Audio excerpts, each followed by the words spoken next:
You know, we all have our own food stories related to where we were born, where we grew up, where our ancestors came from, our food cultures, religious practices, food rules and beliefs and ideas around food and health growing up in our house.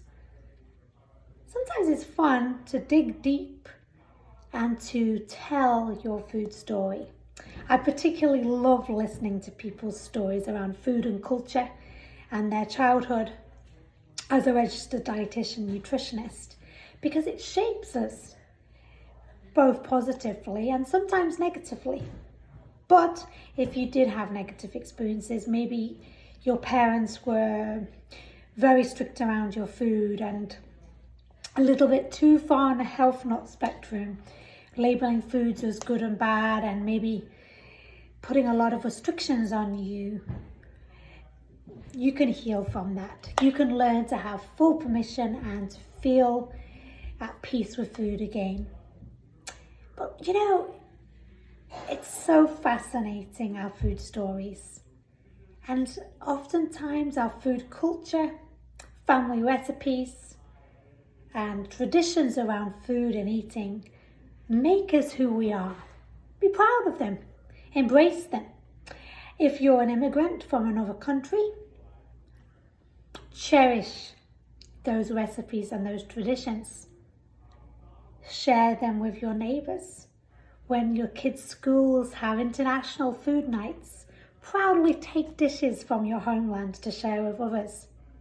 When you meet healthcare professionals, tell them what you eat when you meet with registered dietitians. I'm very passionate about listening to people's food stories and working with foods that you grew up with, that are significant to you, and using those recipes and incorporating those into a tailored eating plan, because they make us who we are. And as we grow and we travel and we meet new people from around the globe, we can add new recipes from different countries to our repertoire.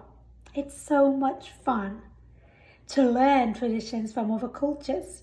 My husband's from India, and one thing I really think is a nice culture is when it's a loved one's, like a memory of their death, they pray for them and they put their picture and they make a food that was their favourite food when they were alive to remember them. That's a lovely culture.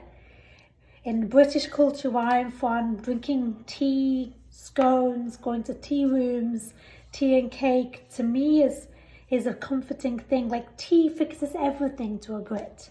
If you're sad, have a warm cup of tea. If you're celebrating, have a cup of tea. So it's really just a wonderful drink, and often very social. And often when you're driving or you're close to somebody's house, you'll say, put the kettle on, I'll be there soon. Tell me your story. I'd love to hear it. Comment below. Make a little video. Tag me on social media or drop it below.